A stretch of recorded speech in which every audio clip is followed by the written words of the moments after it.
Good morning, everyone. Welcome to the half-year results presentation for EMIS Group plc. Andy Thorburn speaking, and delighted you've joined us and hope you and your families are well. Just before I really start on our formal presentation, I'd like to just take a couple of minutes to thank our customers in the NHS who have just done an amazing job looking after all of us during the period of COVID. They really have done a superb job and are the heroes of the day and of the nation. We were delighted to play our part in supporting them, making sure that our systems were available. And I'd like to also thank up front all of my colleagues in EMIS across the group who just did an outstanding job supporting the NHS and indirectly all of us in the time of need during lockdown and the tough conditions and pandemic. So really pleased to help. And again, thank you to the team. Turning just to the overall financial results, Peter will take you through in just a second the detail. But I want to say we really think this is a good performance considering the uncertainty of what's going out there in the world. While revenue and profits are a touch down, we really are pleased with the performance considering the challenges that everyone's had out there, our customers, our colleagues, and obviously as a business ourselves. So we're very grateful for the results we've managed to achieve. And this has been built on a robust business model with high recurring revenue, and we're delighted that our recurring revenue is over the 80% level, which we like to be in this period. The other strength of the business that helped keep everyone steady as we navigated the tougher times is a strong balance sheet with cash in hand and no debt, and we have facilities of up to 60 million available to us should we require them. So during this period of uncertainty, we're pleased with the results and we're delighted to present them to you today. Let me pass over to Peter, who'll take you through the details. Peter, over to you. Thank you, Andy, and good morning, everybody. I'm going to take you through the financial results this morning. So turning to slide 4, our financial highlights. To summarise the first half of 2020, a good performance in difficult markets. Whilst revenue and adjusted operating profit were marginally lower than a particularly strong comparative period, recurring revenue, cash flow and reported operating profit all increased, and investment in the business to deliver future growth was maintained. Total revenue, which includes 700,000 from the March Pinnacle acquisition, decreased 2% to 78.1 million, with recurring revenue up 5% to 63.5 million. Group operating profit was also 2% behind on headline adjusted numbers, and by way of reminder, that's where we expense all development costs as incurred, and that also includes a couple of 100,000 acquisition contribution. Cash generation was particularly strong, helped by the VAT payment holiday in the second quarter. Here we generated 33.8 million of adjusted cash from operations, and we ended the period with a 13 million improvement in net cash from last year end and a 65% increase on the last half year. Adjusted earnings per share was 3% lower at 23.1 pence, and the dividend was up 3% with an interim dividend of 16 pence. The increase here reflecting our continued confidence in the medium-term growth prospects for the business, given the group's strong recurring revenue base and our ability to continue to perform well through more challenging markets, whilst also supporting an elevated level of development investment. Turning then to the income statement on slide 5, this page shows the P&L performance over the last 3 half years. There's more on revenue and segmental performance in a moment, but as I said, the results have been good this period. We've continued to trade broadly consistently at top and bottom line, despite the interruption caused by lockdown, and while continuing the investment programme. That's been achieved by focusing on our costs, both people and overheads. Some of those, such as travel and contractor costs for implementations, have naturally reduced as a result of the lockdown. But we've also had a dedicated internal team that's been driving procurement savings in the business, and that's contributed both to these results and also to reducing our ongoing cost base. We had no exceptional items in the period, but reported profit did benefit from a 0.8 million previously unrecognised final element of consideration for the specialist and care business disposal that we completed in April last year, and that's shown here in other income. The tax charge in 2020 is close to the average statutory rate for the period at 19.2%, excluding the £300,000 deferred tax charge that resulted from the government reversing its previous decision to reduce the headline corporation tax rate to 17%. Adjusted earnings per share, which excludes exceptionals, capitalised development costs and amortisation, was down 3% in line with profit.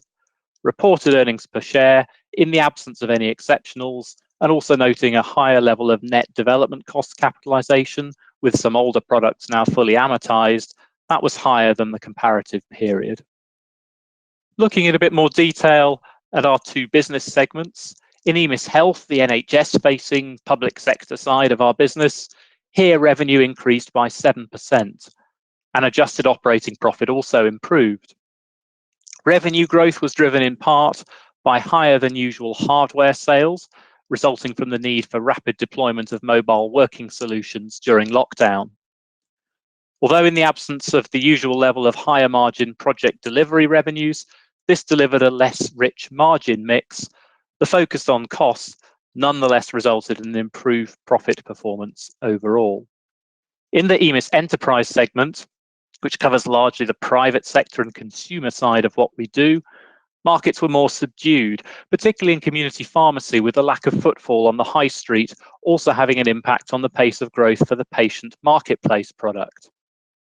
Revenue and profit both reduced on what was admittedly a particularly strong 2019 first half comparative, but recurring revenue moved forwards, and there are some signs of activity beginning to increase again in the second half of the year. Overall, therefore, adjusted operating profit was 2% lower, with the operating margin maintained at a consistent level versus the comparative period. Turning to the revenue analysis, this slide gives a bit more detail on our revenue splits, our main revenue categories, and also the split between recurring and non-recurring. With the introduction of the NHS GP IT Futures framework at the beginning of this year, which governs over a quarter of the group's revenues, we've had for the first time the introduction of a single software as a service payment for GP systems in England, where previously this was disaggregated into a number of different revenue streams. So in order to better reflect the evolution of the business and its core revenue streams that we monitor internally, we've updated the way in which we analyse revenue here in this analysis. As we've seen, recurring revenue moved forwards again this time, but non-recurring revenues were lower, as a result of the lockdown reducing the level of projects and new business implementations during the period. Looking at the new categorization then, software subscription and support, fully recurring revenues, that includes the GP IT Futures and the Pinnacle revenues, that moved ahead positively over the period. Interface and connectivity charges, that includes, for example, partner and communications revenues, that was broadly unchanged. Hardware and related services, that was boosted, as we've seen, by the additional demand for remote working, particularly in the primary care market. Other services, that was also up, mainly due to higher Q1 digitisation revenues. And lastly, perpetual licenses, training, consultancy and implementation, all non-recurring revenues, dropped significantly, partly because of an unusually high level of one-off license deals in the comparative period, but also because of the reduced level of activity during the lockdown period in Q2. Turning then to the business's cash flow, adjusted cash from operations, which is before exceptionals, but having absorbed all development costs, that was higher at 33.8 million, helped by 7.3 million of VAT payment deferrals until 2021, which benefited working capital. The cash exceptionals number here relate to the final payments in respect to the 2019 reorganisation costs. That programme is now all complete and finished. CapEx was significantly reduced. That again was partly a response to the COVID-19 environment, and it was more than offset by proceeds from asset sales, principally the former head office site in Leeds, which brought in 2.5 million in cash in the period. Within business combinations, here there's a net 2.9 million for the Pinnacle acquisition in March. So Pinnacle, business which helps commissioners and community pharmacies to manage the delivery of services. That business is integrating and performing well with our community pharmacy business. In addition, in business combinations, there's 800,000 of deferred contingent consideration for the 2018 Dovetail blockchain business acquisition, and that's offset actually almost precisely by the final receipt that we had in for the sale of the specialists and care business. Tax payments increased in the first half of this year as we're transitioning this year to real-time corporation tax payments. So effectively, we've paid a full year's worth of tax in the first half of the year. Overall, therefore, a net cash balance of 44.1 million. We'd expect the second half cash flow overall to be into positive territory as it was last year. Turning then to the balance sheet on slide 9. In summary, a strong balance sheet maintained with no debt. We still have significant headroom on the facilities that we have through to June 2022. The main changes since the year end include balances related to the inception of new property leases, where previously these were off balance sheet and are now caught by the new lease standard, and also amounts related to the Pinnacle acquisition. We've also seen, as I noted earlier, a reduction in development cost amortization as a number of products have now become fully amortized. So the main balances on the statutory balance sheet relate to our newer products in the form of EMIS X, ProScript Connect, and Patient. Looking then at some of the trends that we see going forwards financially, for staff costs, we expect a slightly higher level in the second half, depending on whether year-end performance triggers bonus payments. Similarly, for share-based payments, it'll depend on vesting, but we expect that may be a little higher in the second half of the year. Development costs, we'd expect to see capitalisation and amortisation continuing at similar rates for the remainder of the year. The tax rate, as I said, the P&L charge we'd expect to be very much in line with the statutory rate at 19%, although cash overall will be higher in 2020 with that first half double whammy of payments that we've made. So the second half tax cash outflow will revert back to a more normal level. CapEx will remain lower this year than it has been in previous years, but perhaps a little bit of an increase looking forward into 2021. Working capital, we'd expect to be broadly neutral for the full year, excluding that VAT payment holiday benefit that I referred to. Dividends, obviously we paid out as planned our final dividend for 2019 in the first half of this year, and we've also declared the interim dividend, which amounts to 10.1 million that will be paid out in November of this year. And so thinking overall about our guidance for the year, for 2020, EMIS are looking at adjusted operating profits in the 37s for the full year. We're happy with that expectation as it stands. While there's more than perhaps there's a little more uncertainty at the moment, given the fluid COVID-19 situation, our best view is that revenues for the full year we'd expect to be consistent with market expectations. And from a profit perspective, we'd expect to see a stronger second half as usual, giving a result that is slightly lower than 2019 for the full year. Subject to a resumption of perhaps more normal levels of activity, we'd expect thereafter to get back to our more normal underlying mid to upper single digit profit growth rate that we've delivered in the past and that we'd regard as a minimum base for growth in the business looking out into the medium term. At that point, let me hand back to Andy, who will take you through the operational review. Thank you, Peter. And just to support Peter's statements there, we were really pleased to keep the dividend moving forward, both paying out last year and also for the interim results here we're presenting today. And that's a credit to everyone that's built the business over many years, having that robust business model in place. So we're pleased to continue that for over 10 years now. So that's good news. Just moving on to the overview of H1 2020 from a operation perspective. So I mentioned up front, NHS and our pharmacy customers kept prescription drugs moving, and they did a superb job, as I mentioned earlier on, supported by the EMIS Group team across all of our markets and settings, and thanks to both again. I think, as Peter talked about, this is a good set of financial results considering the backdrop. And we were really pleased with how the team knuckled down and focused on looking after customers, making sure we did the right thing, but also managed to keep the results moving forward in a positive sense through the period. Our cash balance, as Peter outlined, also strong with no debt. That gives us some flexibility both now and for the future, and I'll touch on that later on.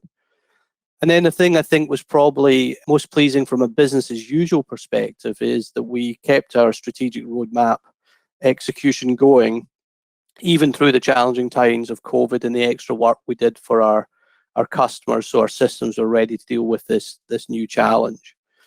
As we mentioned, for those that were at the Capital Markets Day at the end of November, that regardless of short-term results, we're going to continue to execute our strategic roadmap. And when I made that statement, I clearly didn't have a pandemic in mind, but we have continued to execute the plan. We think that's the best interest of our customers and our shareholders over time. And we've also got an early delivery of our analytics capability, our new analytics application, EMIS X Analytics, EXA. And I'll give you some more detail in the following slides to talk you through that. Underlying business continued to perform well. No changes in market positions in this period, as you'd expect with what was going on. And the great thing was our team did a great job in service level availability and making sure systems were able and there for our customers to use during the tough times we've all had. So moving forward on COVID-19, just a little bit more detail, and also just to kind of tell the story of how the business performance and market conditions changed during the period. So the big thing, we made a call very early on as a senior team about mid-February, is we're just going to do the right thing by our colleagues and customers. This was not about short-term profitability for us or taking advantage of the situation. This is about having a long-term relationship with your customers and absolutely doing the right things by them in the time when they need us most. What was also really good, based on the experience and the call out from a Chief Medical Officer, Sean O'Hanlon, he had witnessed previous issues like bird flu coming, and he was keeping a good eye on the pandemic as it started to develop in China and the Far East. And he made the call to get us ready for what was coming towards us. So we were planning early, and very importantly, we got our systems updated very early before our customers started asking us. And that was a great call from Sean, and our CTO, Pete Malcolm, and the development team really stepped on the gas to get ready for what was coming. So the clinical team and the development team, a shout out to them. That was excellent advanced planning. We also decided to go home working early. We went before pretty much any organisation in the UK. And the decision on that was, we obviously want to protect our colleagues from getting sick, but also by doing that, we protected our customers because we had to be there to answer the phones, to deal with the challenges we were going to have. And what we were most worried about was an outbreak in our support centre, and therefore we'd be challenged to look after our customers. So we made that call early, and our IT team did a brilliant job getting us ready, making sure the networks were there. We had daily meetings. In fact, during the peak, we would twice daily meetings, making sure we were doing the right things, supporting customers and colleagues, which was the phrase that we used. So that was really great from the team. And the daily collaboration from our customers and colleagues within the business, that was just a great highlight for me. We were fielding between 75 and 100 inquiries a day of significant nature for help. We'd anticipated many of the demands, but there was things we hadn't anticipated, of course. And we were working pretty much 24/7 every weekend to get the right capabilities to the right people in NHS Digital, NHS locally, whether it be in A&E, where we're a major player, as you know, in primary care, in community, and community pharmacy, incredibly important in keeping prescription drugs moving forward. Also, our digital capability came through strongly. So if you look at some of the detailed numbers in the release, the number of repeat medications that were requested by our customers online increased by about 2 million to 11 million in the period. And we saw a tremendous spike in people accessing our patient.info website, looking for information on COVID-19 symptoms. We had a symptom checker.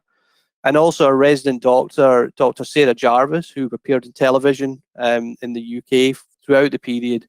She was also recording messages both internally for our team, but also on the website to help people understand how to manage the various challenges. So super performance in that part of the business. In terms of how the market worked, so January, February, advanced planning, business as usual. And then really from 9th of March was the date we saw a big difference. As we moved into lockdown across the home nations, there was tremendous activity in supporting NHS, community pharmacies and partners and others in making sure that they were available and they had what they needed, and that was a great result. Then from a business perspective, May, pretty much everything stopped dead. We'd fulfilled what we needed to help NHS and others manage their way through the crisis, but business as usual pretty much stopped then. And we moved into a quieter period, still supporting our customers, but from a new business perspective, May and June were very quiet. And we really anticipated that in the early guidance that Peter and I gave on March 18th. So we suspected that would slow down, and I think we got that just about right. Towards the end of June, we started to see some things beginning to materialize, green shoots, if you like, but we continue just to focus on supporting our key customers through this period.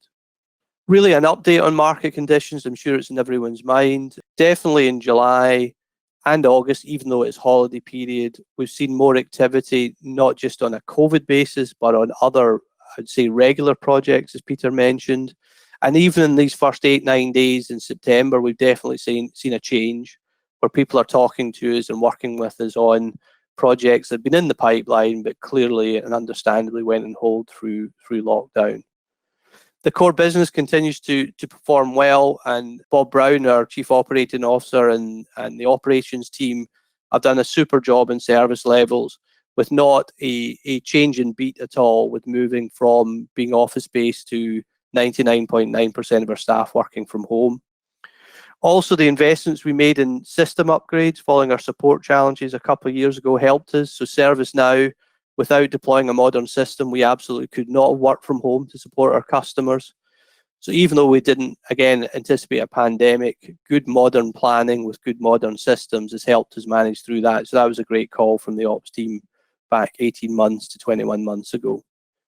On the new business mix, Peter talked about that. There was a change in mix in H1 due to COVID demands. And we do expect that to settle down in H2, subject, of course, to what happens in the macro conditions around healthcare. And as I say, we're starting to see some more regular conversations about important matters on a regular business basis. In terms of competition, nothing material. Clearly, it was an unusual period. We continue to compete in tenders where we're in the public sector. So that's, historically places like acute, for example, and we expect that to continue. And there'll be many tenders or competitive tenders across all of our settings in NHS we expect over the coming years. And Scotland's one to point to where we're on the framework, but there will be regular tenders through the period. And we've been used to that over the years. The format may change, but we expect to compete as normal. The other very interesting thing and timely for us is, of course, the healthcare analytics space has become more and more important. So no one would want and anticipate a pandemic of this nature. But what we have seen is demand for more insights to help vulnerable patients, to shield vulnerable patients, and also to research the direct and indirect impacts of COVID-19. And thankfully, we made a decision 2 years ago to build out a capability in this space. We didn't brief everyone on that. It was a confidential project. We built an expert team in the southeast of the UK, and that expert team has been very busy for 2 years building EMIS X analytics, and I'll take you through that just in a second. So overall message here, core business continues to be robust, and we did well managing the challenge of COVID-19 while keeping the show on the road for service availability and also, importantly, the strategic roadmap execution. Turning to that topic now, just a few highlights. I mentioned our Capital Markets Day commitments. We continue to be focused on them as an executive team. That consistent growth Peter talked about is very important to us in both revenue and also in margin and overall growth in the adjusted profit line. Just to give you some tangible numbers to talk about, our development team, these are software developers, testers, architects, and similar, has increased quite dramatically since the start of 2018, and we've got about 661 people when we went to press in the team now, and that will actually increase towards the end of the year to top out at 707. That's the number we feel is the right number for us going forward.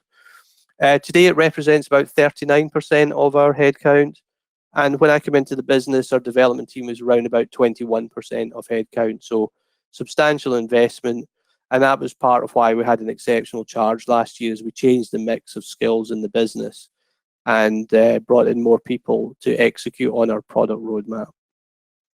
The speed and quality of our development is improving, and it wasn't at a poor standard before, but we're setting very high standards under Pete Malcolm's leadership, and we're pleased with the way that's developing. As we onboard more people, we're training them and getting active very quickly, and we continue to manage the operational and tech risk of a big transformation program like this. So it is not risk-free.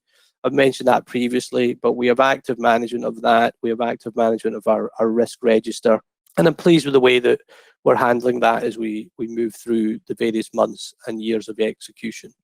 I've highlighted just some headlines around some major projects we've completed. I haven't provided all the detail on those, but just a few things to highlight.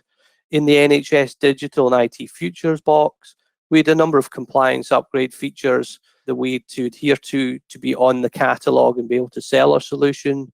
So that was completed. And there's also upgrades that continue through the life of the contract. So we're doing very well there, and our collaboration with NHSD, our largest customer, continues to be strong and was especially strong through the daily and multiple daily calls through the lockdown period. On the digital side, we continue to execute our plan there, and patient access for professionals, which is part of the marketplace offering, was completed. The 1.0 app is out there now, and that was part of our ability to have video appointments to support pharmacies that were effectively closed in the high street for people to come in and visit. So that worked very well indeed. Falsified Medicines Directive, another more technical or regulatory driven compliance, and that was dealt with by our team in Watford on time to quality, which was great. And then to mention EMIS X. So EMIS X is really our shorthand for strategic roadmap. And just to highlight one scale achievement, and then I'll talk about EMIS X analytics separately, is we've now got 2.5 billion documents working in the cloud in EMIS X. So the platform, the core, is up and running as planned.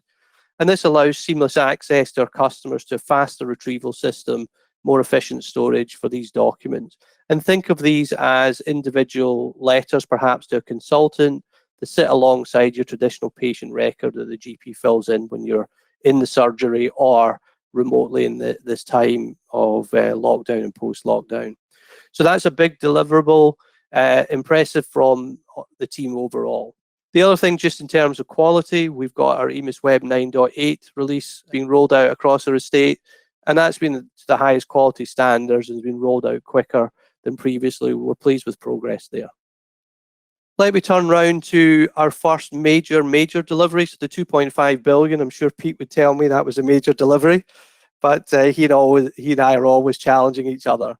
So EMIS X Analytics, or EXA in shorthand, is a new analytics application. So we deployed a specialist team 24 months ago in and around the Bristol area. Our Chief Analytics Officer leads that on behalf of Pete, a gentleman called Richard Jarvis.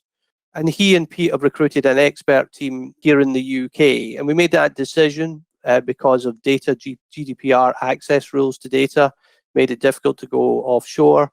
And also with impending Brexit, we wanted to have control of whatever the new data environment may be in the UK. So we felt a specialist team here in the UK was the way to go. That team have really done an outstanding job building the application, and its design is all about big healthcare data sets with complex query at speed and at scale. And to give you an idea of scale, we've got 4,000 GP practices separately presented there.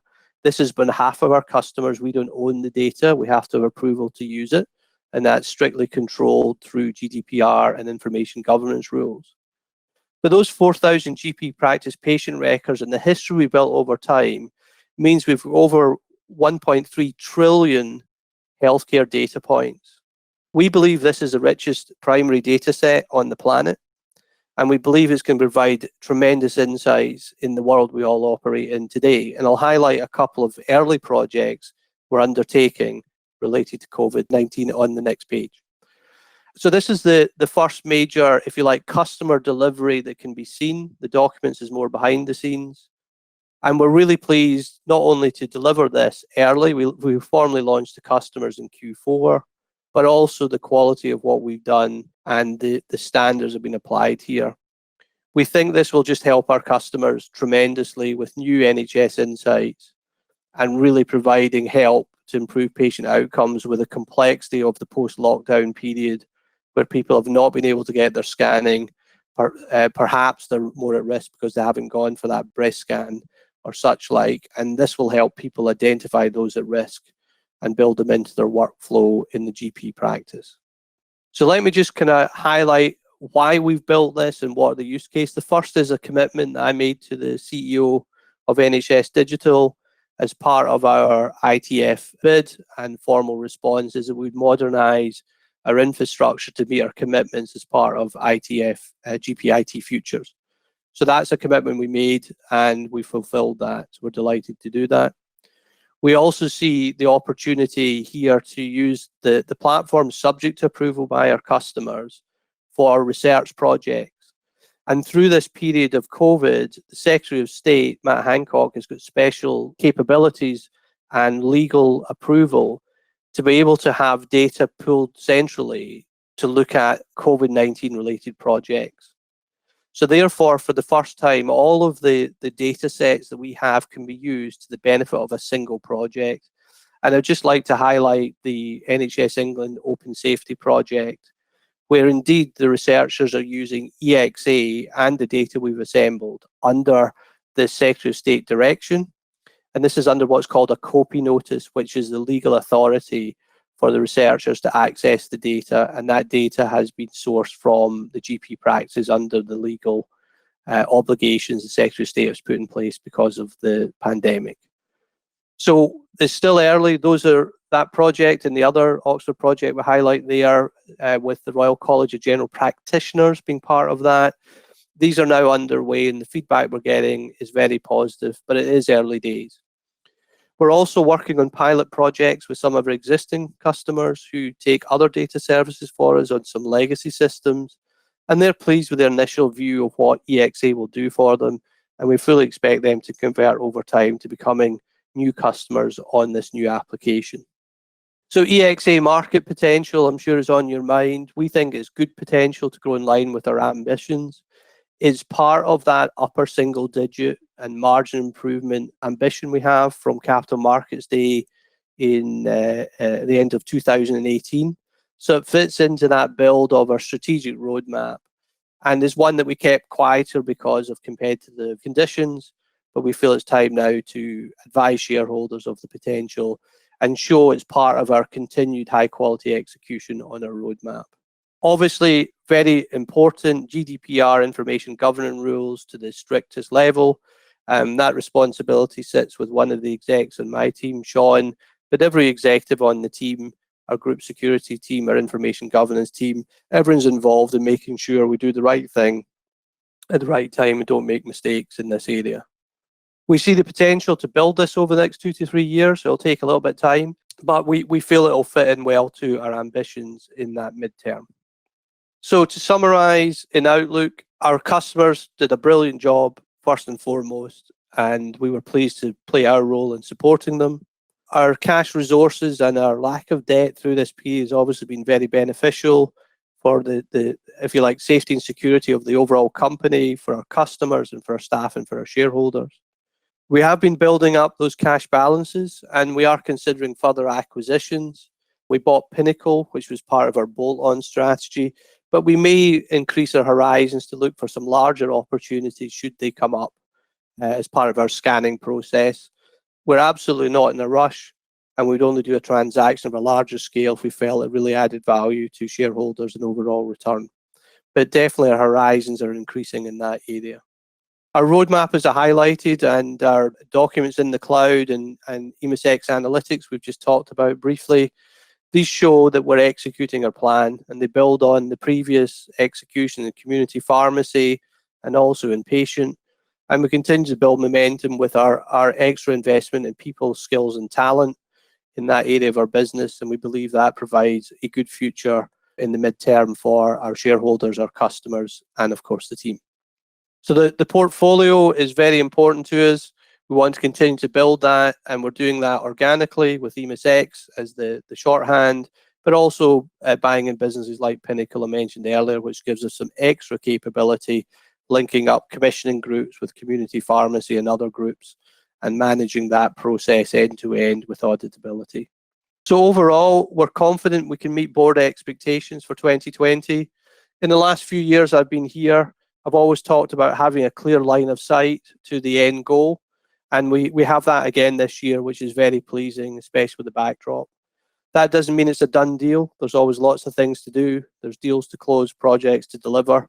There is complexity out there, but the team is fully focused on it, and they've shown they can execute in previous years, and we're hopeful and confident we could do the same this year. But lots of work to do, and these 4 months to Christmas are always very busy for us, so we're absolutely focused on execution.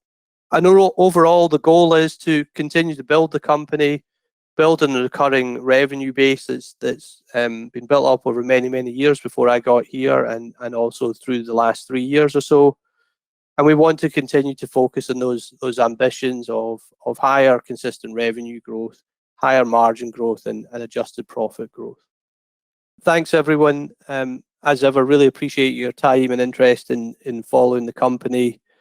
We're pleased with the good set of results for H1, and as I said earlier, we've got a clear path to deliver our promises for the rest of the year. So our focus as ever is talking less and focusing on execution. So that's what we'll be doing over the next 4 months. And once again, thanks for your time.